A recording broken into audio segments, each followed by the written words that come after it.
Hey, I'm Logan. Who am I then? You're the other one. Oh, that doesn't sound good. Yep, this is an episode of Marketer's Cut by Logan and the Bad Boys. You're the Bad Boys. Yes. Okay. All right, great. So this is episode or take 12 of our show. We are doing some fun. They're not fun. Movies this week. We've made a lot of references to movies coming out in the pandemic era. So now we're doing pandemic movies. Pandemic era movies. Well, one is literally Well, yeah, the other one's really not. You're absolutely right. Yeah, so this week we're talking about the new movie on HBO Max with Anne Hathaway and Chiwetel Ejiofor. It's called Lockdown. Yes, it is called Lockdown. It's directed by Doug Liman. And we're also talking about the 2011 movie about a pandemic called Contagion.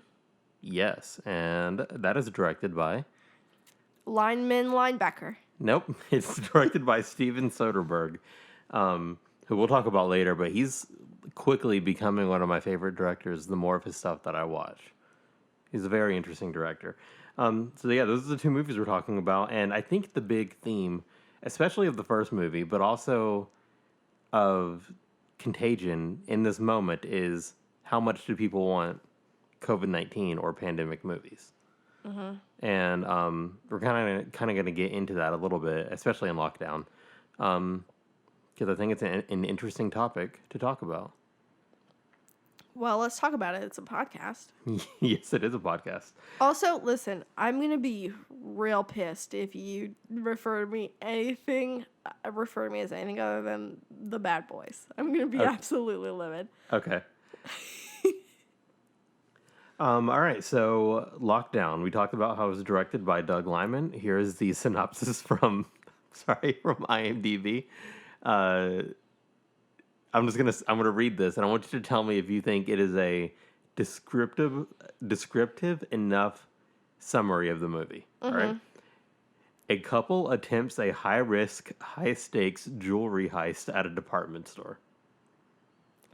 That's it. Well, I feel like you should say during COVID-19. At least during COVID-19. And after you say that, sure, yeah, but you should definitely mention the big COVID-19 part. Yeah, I think so too. I thought I looked at the synopsis and I was like, "This surely they forgot to throw in a sentence here or something." But no, that's what it is on IMDb. So this movie was released on January 14th, 2021. One of the first big releases of the year, and I mean, I don't know if we can call this a big release. Yeah, I don't know about that. But our first new release of the year. That's true. It was made on a budget of $5 million. Okay. It was shot in 18 days. Okay. Very fast shoot. Yeah. So how do you think this movie was received among critics and audiences? What is your guess? Well, you already told me it was bad. Okay. How bad? You spoiled it for me. I mean, I would have thought it would be medium. I thought it would be medium. Yeah.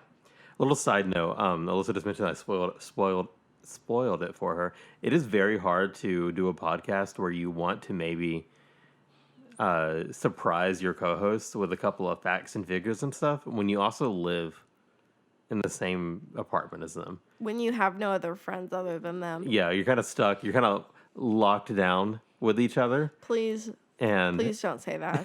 And everything that I ever learned, I relate to Alyssa. So it's very hard to keep something secret for this podcast.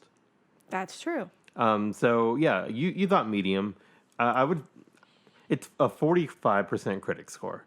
So okay. Not great. Definitely quote unquote rotten. Yes. The audience score. Let me guess. Okay. 65. Oh no. You got to think if somebody thought this was a rom-com or a heist movie, do you think they would have been satisfied with what they got? No. So we'll take another shot of the audience score. 24. All right, closer. It's 33. And yeah, that starts to kind of get into what I think is one of the bigger problems with this movie is that it tries to be a bunch of different things. It tries to be a COVID-19 movie. It tries to be a heist movie. It tries to be a romantic comedy. It's really neither of those things. You said three things, so it can't be neither because that only implies It's two. really none of those things fully. It's some of those things at some points during the movie. I agree. I mean, this is no Ocean's 11 here, and it's also it's not The Notebook. No, and it's not name the COVID-19 movie that it's not. Contagion. Okay, well, okay, yeah, you're right. It's not Contagion, which is it's fine for it to try to like do a bunch of different things in one movie, but it's very hard to market that to any individual person, much less a large group of people. I agree. I thought the movie was fine itself. I enjoyed it.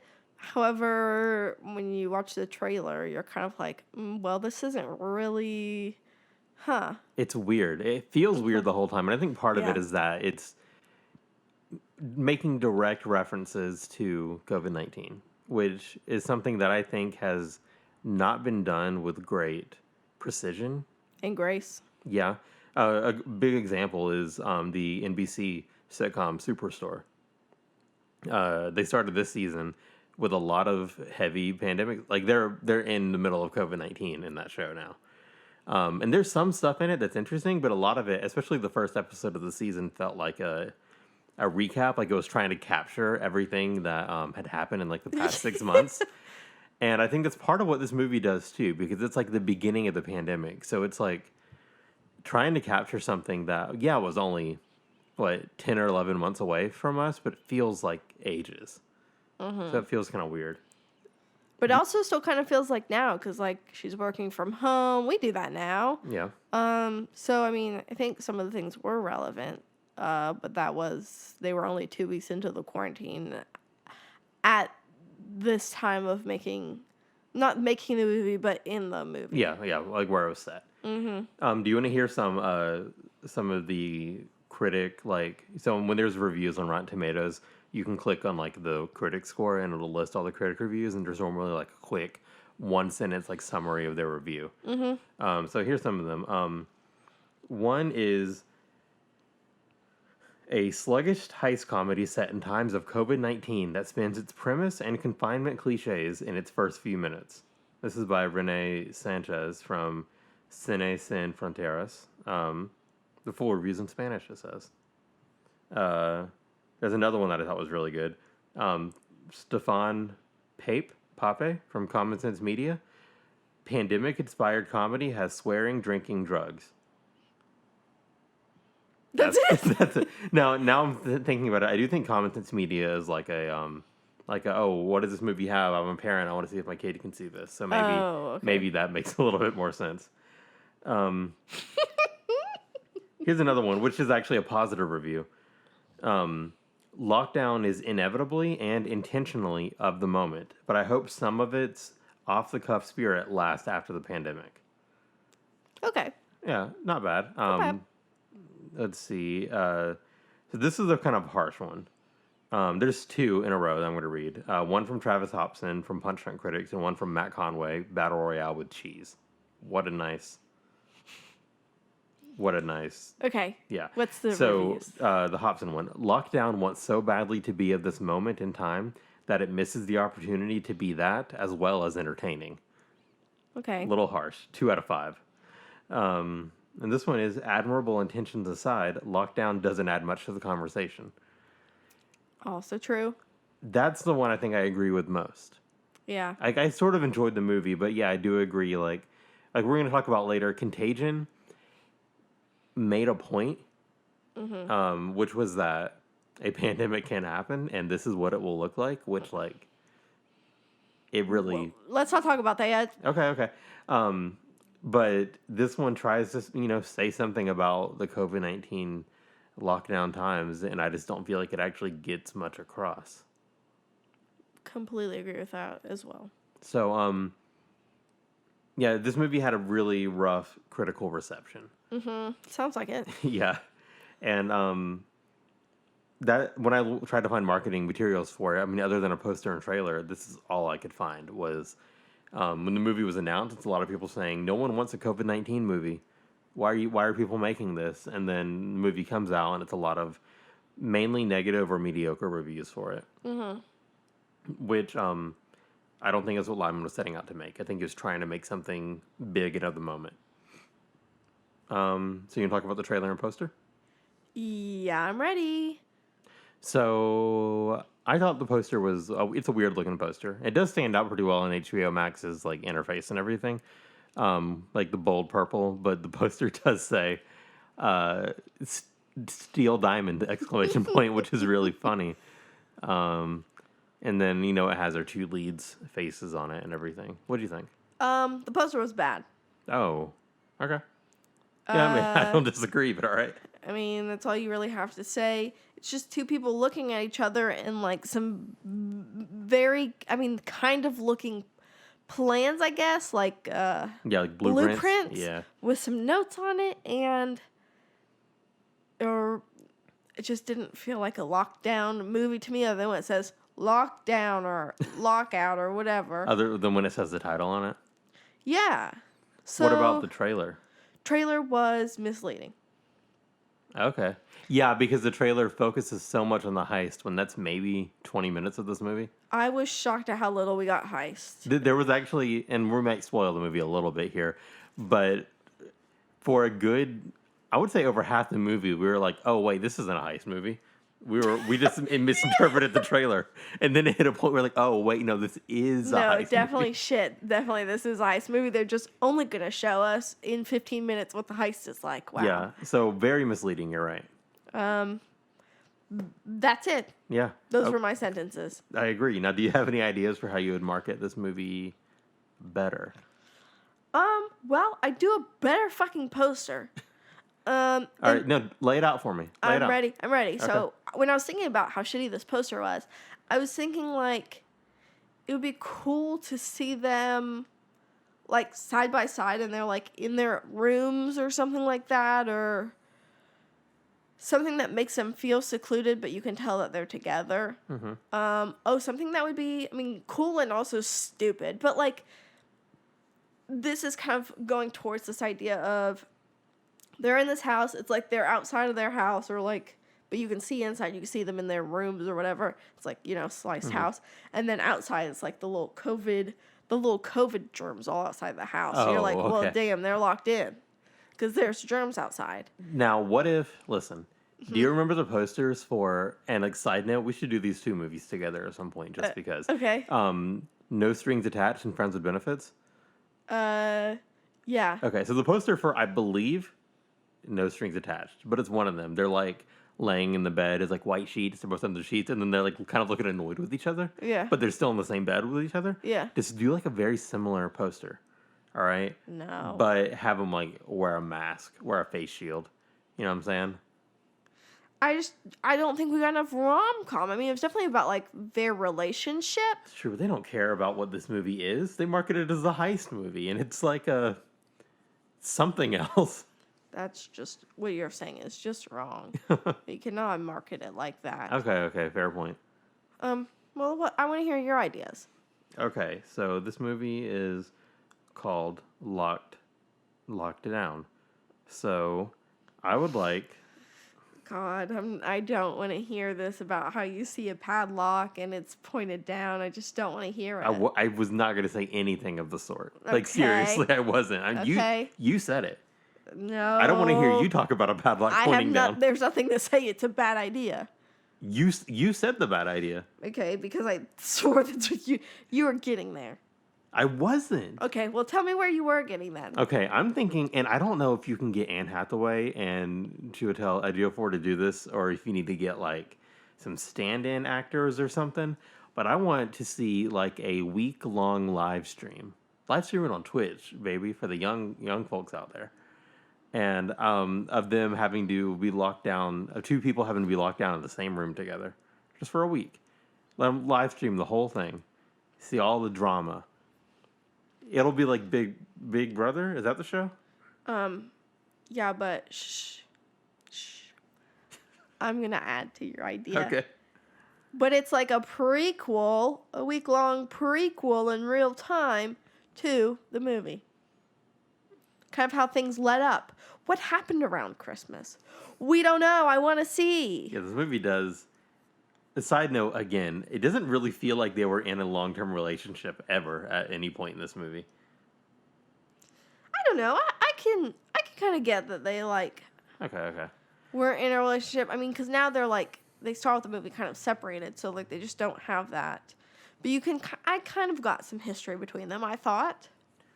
Now you could have done like a nice character poster. You know, movies do character posters. And you could have done a poster with Anne Hathaway, and it says Anne Hathaway, more like Anne Locked Away. Nope. That's a good one. No, it's no. Tell Tell me about the other guy. Chiwetel Ejiofor, more like Chiwetel Ejiofor, because he's like stuck on a fortress of his own solitude. Okay. Good one, right? I'm actually ready to talk about Contagion. Oh, okay. We're going to talk about Contagion now. After that, it's like, no, we're done here. We're done. Yeah. I think it's fair that we can have a short marketing section for that movie because I don't think they did any marketing for it past Here's this the trailer and the poster. They announced it like 2 weeks before it came out. Yeah. That's how long they recorded They announced that it for, was too. coming out. The movie was known to be in existence, but no one knew when it was coming out. So, yeah. Okay, you're right. Let's talk about Contagion now. Wonderful 2011 movie. Yeah. So the director is Steven Soderbergh, which also another little thread here is that Lockdown is a heist movie, and Steven Soderbergh is probably one of the most well-known heist directors ever, with Ocean's 11, 12, and 13, and Logan Lucky. That's exactly why we connected these. Sure. So the synopsis of this movie is a little bit more beefy. Beef it up for me, big boy. Okay. Healthcare Beef it up. Healthcare professionals, government officials, and everyday people find themselves in the midst of a pandemic as the CDC works to find a cure. So this was from yesterday on the news? Is that what you've been waiting to say this whole time? No, it's not. I just came up with that right now. That was pretty good. I'm actually a comedian. Yeah, I mean, it's also the synopsis of this movie, but yes. So this movie, believe it or not, opened up on September 9th, 2011, made on a budget of $60 million. Opening weekend made $22 million. Worldwide total, it made $136 million. 75 of that was domestic. The rest of it, $60 million, was international. So this movie, I mean, it made over 2 times its budget back. It did well. It made money. Yeah. But they never made the Contagion franchise. They never made the sequel because you don't need a sequel to the Contagion movie. Yeah, everyone's just dead. Yeah, that's true. So Rotten Tomatoes, do you want to take a stab at how this movie scored critic and audience? Okay, critics said it was a 73 and the audience said it was a 79.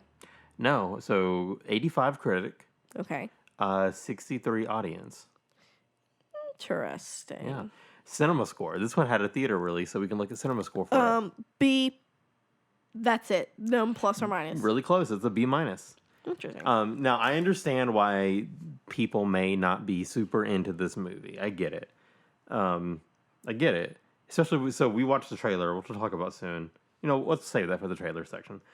So before we move into the marketing of that movie, I want to talk about Contagion in 2020. Not the COVID-19, but literally this movie in 2020. Well, I want to talk about a marketing idea first. Okay, go for it. So this movie came out 11 years ago. How do you make it relevant again? Let me tell you what. You cause a pandemic. Are you saying Steven Soderbergh caused the pandemic? I'm saying that it would be a brilliant marketing strategy. And then it's 2020 and And Contagion's the most watched movie of the year. And how did that happen? I don't know. Some mysterious bat from China. Or this man who's known for heist movies. Okay. Thank you. Hypothetically, if your idea happened, which, like, Steven, we know you didn't do it. We know you didn't do it, wink, wink. I don't know. I am unsure. Okay. By March 2020, Contagion was the 7th most popular film on iTunes, listed as the number 2 catalog title on Warner Bros. Compared to its number 270 rank the past December 2019, so a couple months ago. Mm-hmm. It jumped up. And it had its average daily visits on piracy websites increased by 5,609%. Oh my God. HBO Now also reported that Contagion had been the most viewed film for 2 weeks straight.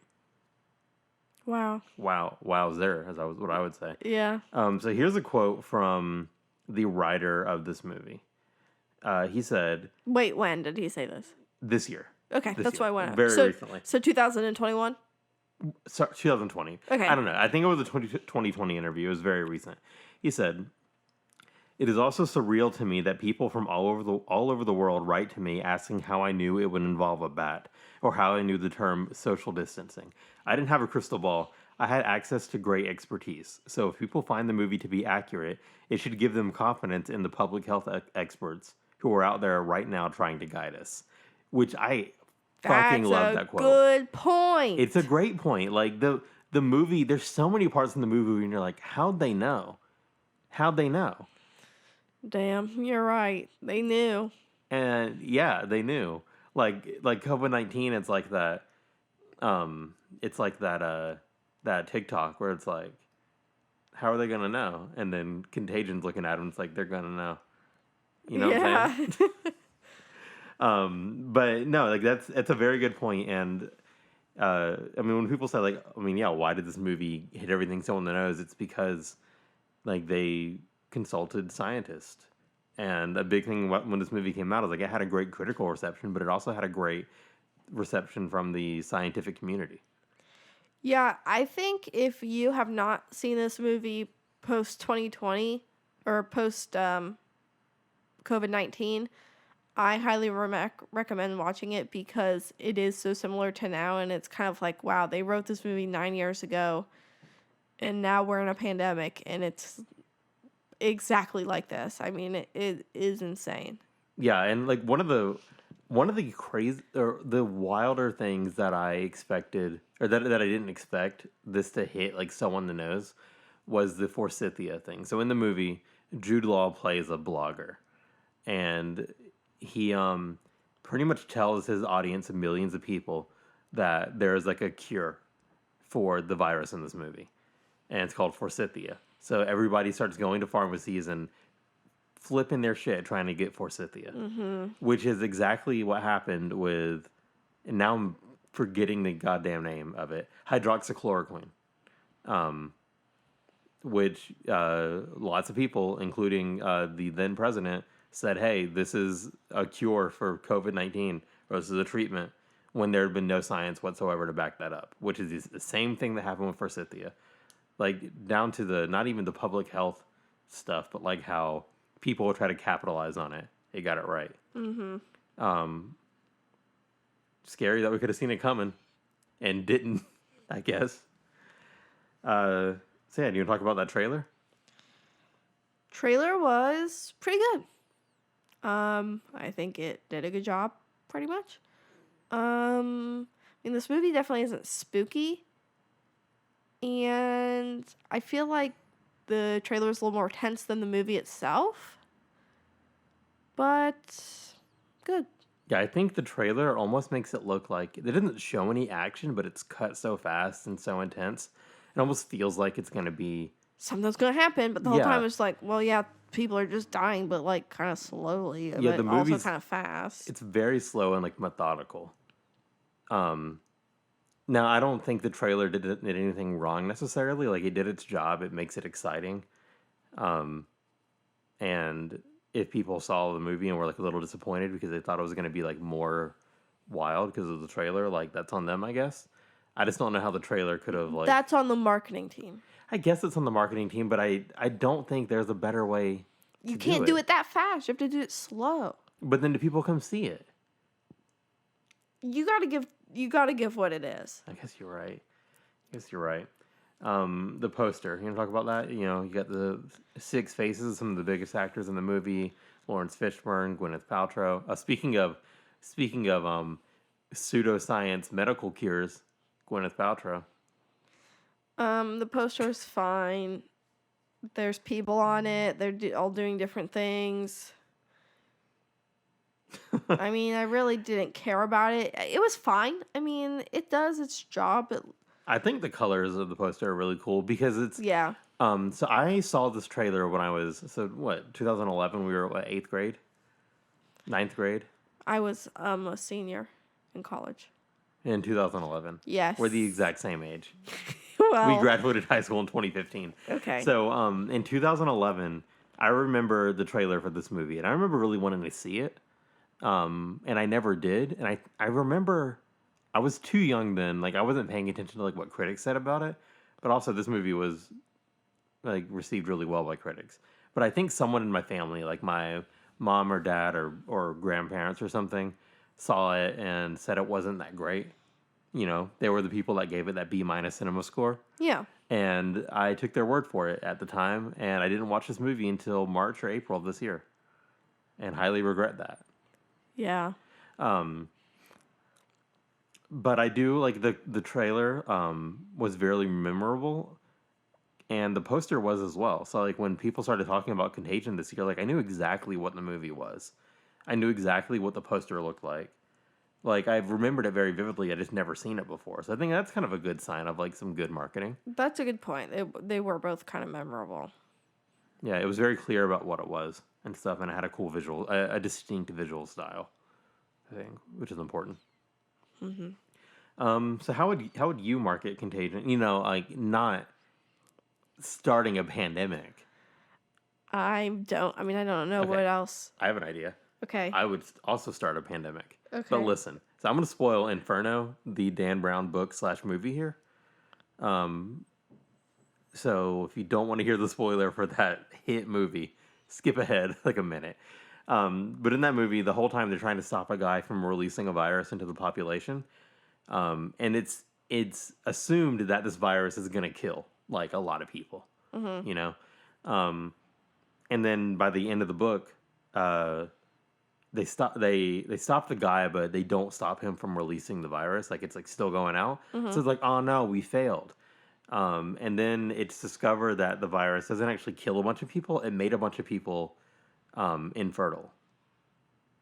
Interesting. And the villain's whole thing was like, you know, there's too many people in the world. We need like overpopulation's a big deal and everything. Yeah. So they thought he was just trying to wipe out a bunch of people, but he was trying to make it so a lot of people couldn't reproduce. I don't want to do that, okay? But I do want to like release some sort of like bug. All right. Okay. Some sort of virus. And then the movie, you had a trailer for Contagion. You're like, hey, guess what? 73% of the world right now is infected with a virus that we put out. And everyone's like, no. But they're like, but it's not actually like a virus that's going to hurt you. It just makes your sweat stink a bit less. You know? Like a good thing. Okay. For Okay. everyone. It just, all right. Like, I don't know. What's another good plus that you could do? Like, it just, you know, makes your hair grow a bit longer. Interesting. Yeah. I don't know. I don't Makes know your what to abs a say. little bit more toned. I don't know what to say to you. You don't know what to say to me? I'm gonna release a virus. This is my second Can we marketing. stop releasing virus? Well, I was gonna say, and then you said it's like, well, Okay. damn, now we're releasing 3 fucking viruses out there, huh? I don't know what this one's gonna do, but like, I mean, you have to give it time. Like, we just had a fucking virus. Like, at least wait until you and I are dead. As soon as both of us are in the fucking ground, next pandemic. And with that one, I don't know. It makes your skin smell like bird seed. And so then the birds land on you and they like are your friends. And people are like, what? This is a pandemic. Boom. It doesn't matter what the fucking pandemic's about. You're gonna watch Contagion. So I don't know what else to say. I mean, you really can't kill people, but you should definitely watch Contagion, and that's it. All right. I read another thing. There's a quick quote in the movie, and it's like this is one of the army dudes. It's like very funny. It's like one of the military dudes. It's like, is it possible that or it's like someone's weaponizing bird flu against us, right? Someone's doing that, and then Lawrence Fishburne is like, they don't need to weaponize bird flu. The birds are doing that. So I want a little short film, a short trailer for this movie of like the birds literally weaponizing bird flu. You know what I mean? Now I love that. I wanna want see to the be little bird. animated. Yeah, animated. And like the birds would be kind of like the little animals you see in like Snow White and Seven Dwarfs, you know? Oh, like very like fairy tale type birds and stuff. And they're like working in a little tree factory. But they also have guns. Mass producing bird flu guns, I guess. I don't. Yes. Wow. I have an idea. Okay. So, try and promote this movie. What you do is you get bacteria and fungus, and you put it into the shape of the word contagion, and then you let it grow. Okay. I just remembered that we forgot to talk about this. This is not an Alyssa original. This is actually something you heard it here first here, folks. This is actually something that I think it was Warner Brothers Canada did in a storefront in Toronto. They took a sign and put actual like bacteria in it and then let it grow over time. And then under it just said in theaters September 9th. And for a while, people couldn't see what it was because the bacteria hadn't grown. But very quickly, a bunch of bacteria grew, and it spelled out contagion. And people were like taking pictures with it and everything. Like, it was really cool because like in it, they had like bacteria and fungus or whatever it is, and they used some like red stuff, whatever that is, and then they made like the little like hazardy signs with like the red, and that was really cool because it was like into the logo. Yeah, it's some really great, like, guerrilla-style viral marketing, which is really cool. Kind of the stuff that we always talk about on this podcast, but good. But good, and the boys actually went out and did it. Yep. The marketing boys. Should we say the Marky boys? Nope. Okay, we shouldn't. All right. Nope. Well, that almost brings us to the end today. But we wanted to talk about something for a couple minutes before we end, and we're going to kind of wrap this whole episode up with this sort of theme about like pandemic and COVID-19 movies. Okay. And so. Oh, I was going to say, and like, do people want them and stuff? Well, I was going to ask the question, and then you just ruined the whole thing. Then ask it. So, do we want COVID-19 media? Do you want COVID-19 media?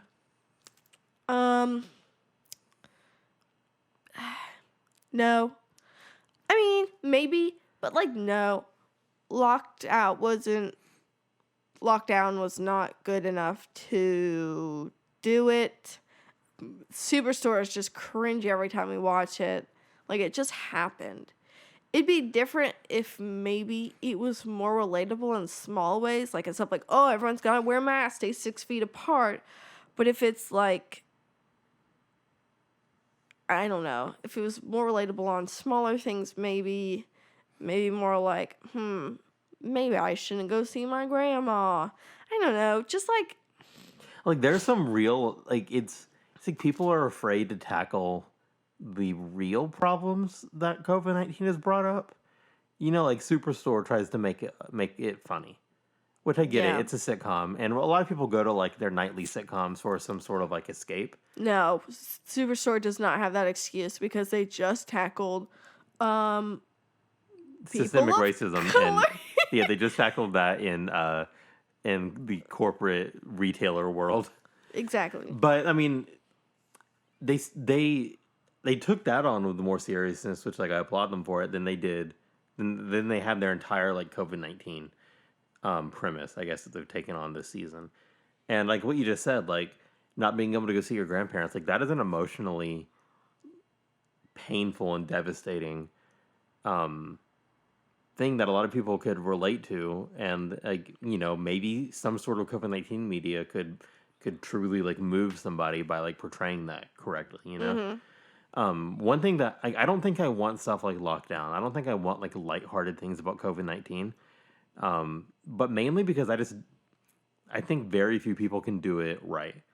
And I don't think those people want to be doing it. Yeah.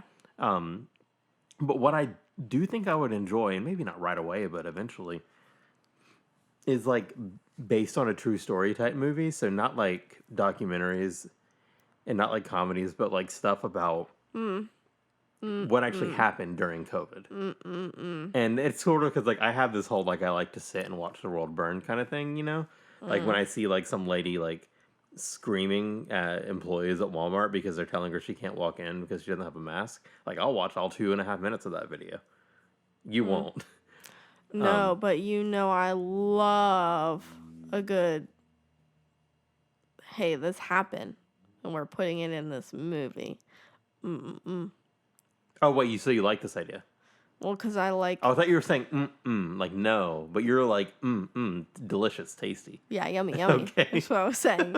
Yummy, yummy for my tummy. Show me what happened in real life. And let me watch it. Let me experience it. Yeah, I think there are a lot of interesting stories. And it's hard because, like, I mean, hundreds of thousands of people, millions like, worldwide, or over 1 million worldwide, but, like, over 400,000 in the U.S. alone have died from COVID-19. So, like, it's hard to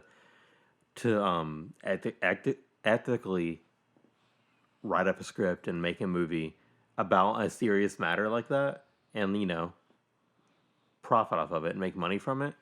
But there's also the aspect of, like, I do think there are some stories worth telling if the right people can tell them, you know? Mm-hmm. So that's kind of where I'm at with it. But... yeah, that's our opinion. COVID movies, maybe in the future. I don't care about media now. Don't give it to us. We don't want it. Show me what it's like to be in the real life. And don't make me too sad about it, but make me be like, yeah, that looks fun. Yeah, Lockdown ain't it. Contagion, I've watched it twice since COVID started, and I fucking love that movie. So, again, why I'm starting to say that Soderbergh is becoming one of my favorite directors because... like, he did Contagion, and he also did a movie with my name in it that says I'm lucky. Do you want to end this episode now? Yeah. All right. Well, this has been an episode of The Marketer's Cut. Follow us on Twitter or Instagram at Marketer's Cut. Find the podcast anywhere you can find podcasts or on YouTube. And learn more at our newly designed website, marketerscut.com. We also write some pieces in there. So I have a new piece on our website about the COVID-19 delays and what they mean and how studios are handling those. And I had a lot of fun writing it, and I hope you read it and enjoy it.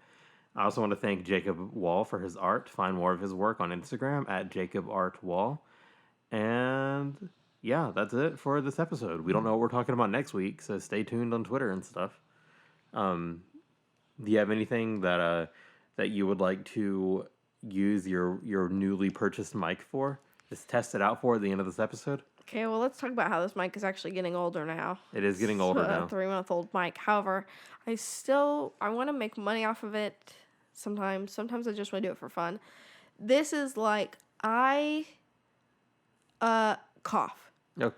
I'm going to cough into my mic, and and then when somebody makes a COVID-19 movie sometime in the future, we give them permission to take the cough from this movie as a sound effect, from this podcast as a sound effect. I was thinking like you calling sick to work, and you're like, I can't come in, I'm sick. And then it's my cough happening. Oh, okay. Because they don't really have a cough going on. They can sound kind of hoarse, but they're having trouble like really getting the cough. Yeah.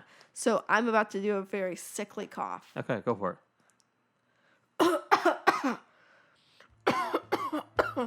Hey, are you okay?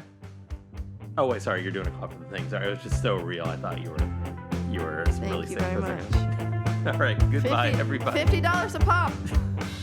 I don't know how we're gonna take your money for that.